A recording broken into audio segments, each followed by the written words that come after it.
Hello à tous et bienvenue sur votre chaîne d'actualité du foot. Très content de vous retrouver pour cette toute nouvelle vidéo dans laquelle nous ferons un bilan après le match époustouflant et sensationnel qu'a réalisé les Blaugrana le samedi dernier, et nous évoquerons en long et en large les points positifs ainsi que les négatifs constatés, et les améliorations que Xavi peut encore apporter pour que les choses puissent aller encore mieux que ça, dès demain mardi contre le Royal Antwerp pour le premier match de la phase de poule de la Ligue des Champions. Mais avant tout juste de commencer, abonne-toi si c'est la toute première fois que tu nous suis sur cette chaîne et active la petite cloche de notification, afin d'être à la une de toutes nos vidéos actualités comme celle-ci, qui te parle régulièrement des joueurs du FC Barcelone, et t'informe chaque jour sur les dossiers importants programmés sur le mercato hivernal à venir. Donc n'hésite pas à laisser un gros pouce bleu, à surtout commenter la vidéo et si possible la partager, si bien sûr le contenu proposé t'a vraiment plu. Si c'est fait les amis, alors let's go. Et bien quelle joie nous avions senti ce samedi dernier après avoir savouré cette belle rencontre des Blaugrana face au Real Betis, un match clôturé avec une large score de 5-0. Commençons en parlant de Ferran Torres. Je rigole, Ferran Torres n'est plus du tout un tocard. Il a carrément décidé cette saison de changer de cap. Et c'est vraiment appréciable. Enfin on retrouve le Ferran Torres très déterminé du début, lorsqu'il avait quitté le FC Valence pour Manchester City très fraîchement. Il y a de cela quelques jours, plusieurs fanatiques barcelonais réclamaient sa titularisation auprès de Robert dans l'attaque. Finalement Xavi a compris, et l'a fait. Depuis le début de la saison, Ferran nous a prouvé à chaque fois qu'il rentrait en jeu, qu'il s'est amélioré et qu'il désire donner plus. Et ce samedi dernier, il nous a encore montré sa détermination, son envie de donner le meilleur de lui-même. Et ce coup franc somptueux qu'il nous a plaqué au ras de terre, c'était vraiment magnifique. Sur ce coup, il nous a montré du pur Messi. Rappelons que depuis le départ de la Pulga en août 2021, le Barça n'avait plus marqué de coup franc direct durant tout ce temps. Et c'est l'inattendu Ferran Torres qui nous réalise enfin ce miracle, avec ce coup franc bien enroulé sur le côté, qui contourne le barrage adverse et surprend le portier de Betis qui est resté calé sur ses jambes. On ne peut que dire félicitations à lui pour ses efforts qu'il continue de fournir match après match, et on espère très sincèrement qu'il continuera sur cette belle lancée tout au long de la saison. Bravo à Ferran Messi Torres pour ce beau bijou qu'il nous a servi. Au moins cette fois-ci, Xavi a fait le bon choix de le titulariser. Je me demande quelle potion magique le tacticien catalan a pris avant ce match, pour nous sortir une formation aussi géniale et des titularisations aussi parfaites. Je ne peux que tirer mon chapeau pour les choix de joueurs et la formation tactique de 4-3-3 qu'il a fait pour cette rencontre. Et comme le dit toujours l'adage, toute chose qui est bien faite, donne à 99% les meilleurs résultats. Parlons maintenant des deux phénoménales Joao Félix et Joao Cancelo. Quoi dire? Franchement, ils ont été sensationnels dans ce match. On savait tous que Joao Félix était talentueux et un excellent ailier gauche, mais vu sa dernière saison et les problèmes qu'il a eu avec son ancien coach Diego Simeone, et son passage mitigé chez les Blues, on avait tous un peu de doute sur ses performances au Barça. Heureusement que pour sa première titularisation, il nous a totalement rassurés. Je commence même à croire ce qu'il disait à propos de son amour et son souhait depuis toujours de jouer pour le Barça. Et franchement, il l'a montré durant les soixantaines de minutes qu'il a passées sur le terrain. En regardant l'action du premier but qu'il a marqué, l'appel qu'il a fait, et la réception de la balle sur cette centre en profondeur magnifique donnée par Oriol Romeu, ça montrait vraiment la détermination qu'il avait, sa solidité, et le fait qu'il peut aussi évoluer comme un faux neuf. J'espère très sincèrement que ce qu'il nous a montré durant cette rencontre n'est pas juste un coup d'un soir, mais qu'il va plutôt continuer lors des prochains matchs, et nous prouver qu'il mérite amplement que le Barça se batte, et fasse tout le nécessaire d'ici la fin de la saison pour l'acheter définitivement à l'Atlético Madrid. Actuellement il n'a que 23 ans, et s'il continue comme ça, alors il pourra apporter énormément au Barça et faire un vrai parcours sous les tuniques Blaugrana. Il avait même eu la balle de doubler sur une combinaison faite avec Ferran Torres dans les dernières minutes en première mi-temps, mais malheureusement le gardien de Betis était vraiment vigilant sur cette action.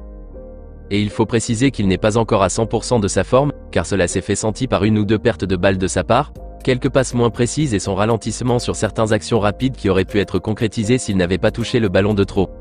Mais pourtant le peu qu'il nous a montré durant ce match nous rassure énormément. Imaginez si Félix s'acclimate mieux au groupe et revient au top de sa forme, là on reverra le Joao Félix exceptionnel qu'on rêve de voir. Et personnellement, je suis sûr et confiant que ça viendra d'ici peu s'il continue sur cette allure. En tout cas bravo pour ces performances remarquables qu'il a réalisées. Parlons maintenant du meilleur latéral droit en Europe selon moi. C'est le phénoménal Joao Cancelo. Je n'ai même pas les mots pour décrire le match extraordinaire qu'il a fait. C'était vraiment magnifique. Une passe décisive donnée, et ce but sensationnel qu'il a marqué à la 81e minute de jeu à lui tout seul pour clôturer la fête. Sa conduite de balle sur cette action, le crochet avec le pied gauche, et cette reprise ras de terre puissante et bien précise avec le pied droit qui laisse impuissant Fran Vietes le gardien du Real Betis, m'a laissé sans voix. Et c'est vraiment génial que Xavi ait su maintenir ce rôle combiné de latéral droit et faux milieu 6 en renfort au cœur du jeu, que Guardiola faisait jouer Cancelo à City, et le fait jouer de la même manière ici aussi. Et franchement parlant, cela marche à merveille car le Portugais se retrouve toujours dans son ancien élément, et il nous régale. Et j'attends celui qui me dira le contraire dans les commentaires, que Joao Cancelo n'est pas le meilleur latéral droit d'Europe à l'heure actuelle. Que la personne me prouve le contraire en citant un autre qui performe plus que lui à l'heure actuelle dans les 5 grands championnats d'Europe. À mon humble avis, il est trop fort. Et c'est une immense bénédiction pour le Barça d'avoir ce genre de joueur dans son effectif. Je prie fort, et j'espère très sincèrement que la direction catalane et le coach Xavi feront tout ce qui est en leur pouvoir pour le garder définitivement au Barça d'ici l'été prochain. Car le perdre lui et Félix, ça serait très dommage et vraiment douloureux pour certains d'entre nous. Car depuis le départ de Dani Alves en juin 2016, banalement 7 ans déjà, je pense qu'enfin, le Barça a retrouvé un nouveau latéral droit digne de ce nom. Donc croisons vraiment les doigts pour qu'il puisse rester définitivement au Barça. Revenons maintenant sur notre petit bagarreur Pablo Gavi, et sa grande prestation durant ce match contre Betis. Alors on sait tous que Gavi a toujours été un joueur qui donne tout sur le terrain quand il joue. Et ce samedi dernier, il nous l'a encore montré, et même plus. J'ai beaucoup aimé le rôle qu'il a joué dans cette rencontre. Il se démarque plus dans cet élément plutôt que de le placer sur ce couloir gauche de l'attaque, là où il a des limites. Et dans ce match, Gavi a été très solide comme à son habitude, toujours à la recherche du ballon et du contact adverse dès qu'il le faut. Il a vraiment été très cohérent et habile dans ses gestes et passes vers l'avant. Et franchement rien à dire sur lui. Il a été au top du début jusqu'à la fin de la rencontre. Et quoi dire du néerlandais Frenkie de Jong? Ce gars est tellement indispensable au cœur du jeu du Barça. C'est toujours un vrai régal, et une assurance indescriptible qu'il nous procure à chaque fois qu'il est sur le terrain. Sa vision du jeu et la sérénité qu'il a montrée tout au long de cette rencontre, nous a encore émerveillés et confirmé qu'il est le leader de ce milieu de terrain. Pareil pour Ter Stegen aussi. Et si aujourd'hui nous voulons citer les joueurs qui rassurent le plus dans cet effectif Blaugrana, c'est le portier allemand Marc-André Ter Stegen que nous allons appeler en première position, et en seconde place, Frenkie de Jong avant d'aligner les Cancelo et autres. Et malgré la domination catalane dans ce match, il serait malhonnête de ne pas reconnaître l'immense travail effectué par Ter Stegen, avec plus de 5 arrêts clés qui ont permis de ne pas encaisser de but. Il faudra donc plus de vigilance défensive des Blaugrana dès ce mardi face aux Belges. À propos d'Oriol Romeu, certains fanatiques barcelonais avaient beaucoup de doutes sur son recrutement. Mais finalement, le gars nous montre à chaque match qu'il joue, que Xavi et la direction catalane ont eu raison de leur choix. Et une fois de plus ce samedi, il a encore assumé son rôle de récupérateur à la lettre dans ce match, avec beaucoup de sérénité, de solidité et de détermination.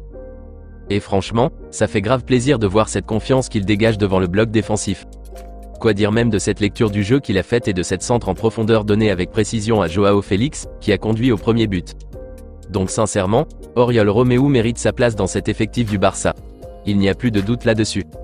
À seulement 5 journées de championnat, il nous a prouvé beaucoup de choses vachement convaincantes. Et maintenant imaginez si Pedri et Araujo reviennent de blessure. N'en parlons même pas. Ça serait waouh. Donc franchement, il n'y a plus d'excuses à donner.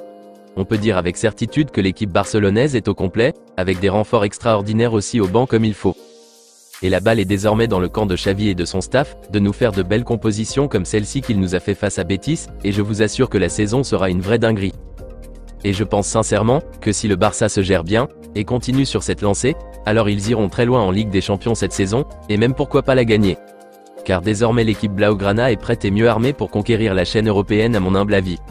Je ne vais pas trop m'avancer sur le sujet, attendons de voir le prochain match demain mardi contre le Royal Antwerp, pour être plus fixé et rassuré. On ne peut terminer ce bilan sans faire des éloges à l'avant-centre polonais Robert Lewandowski, qui lui aussi a été très juste dans ce match. On n'a pas vu le Robert extraordinaire et inarrêtable qu'on avait l'habitude de contempler au Bayern Munich. Loin de là. La triste réalité est qu'il n'est plus en jambes comme avant. Et c'est compréhensible au vu de son âge qui avance. Rappelons qu'il est dans sa 36e année. Mais l'essentiel c'est qu'il a marqué face à Betis. Et c'est très important pour sa confiance. Espérons qu'il marque demain aussi. Donc bref, nous pouvons dire que ce match que nous a servi l'équipe barcelonaise ce samedi dernier, était vraiment du pur délice. Un match de référence à mon humble avis, que Xavi devrait réétudier à la loupe et s'en inspirer pour la suite de la saison. Et j'espère très sincèrement qu'il a enfin compris la leçon, et qu'il ne nous amènera plus cette formation nullard de milieu à 4 incompatible avec l'effectif qu'il a en sa possession, mais plutôt va continuer avec celle qu'il nous a proposée hier avec 3 milieux de terrain, et 3 attaquants féroces devant. Et je vous assure qu'on ira très loin avec ça. En tout cas on a assisté à une très belle rencontre ce samedi soir. Espérons qu'il n'aura plus de marche en arrière. Dites-moi les amis dans les commentaires ce que vous aussi vous aviez pensé de cette rencontre remplie d'émotions, et comment vous aviez jugé les prestations des deux Joao, celles de Gavi, de Ferran Messinho Torres, de De Jong et Oriol Romeu, et les parades salvatrices de Ter Stegen. Y a-t-il d'autres choses à améliorer selon vous dans le jeu proposé par le Barça, pour aller le plus loin possible cette saison? Rendez-vous dans la barre des commentaires. Hâte de voir ce premier match de poule de la Champions League demain mardi contre les Belges du FC Royal Antwerp, et voir si effectivement nous sommes rentrés dans une nouvelle ère ou pas. On se capte très bientôt les amis pour de nouvelles actualités du FC Barcelone. Et n'oubliez pas de vous abonner, de liker la vidéo et la partager, afin qu'elle soit accessible à tous les fanatiques et supporters barcelonais comme toi. À très vite les amis. Affaire à suivre.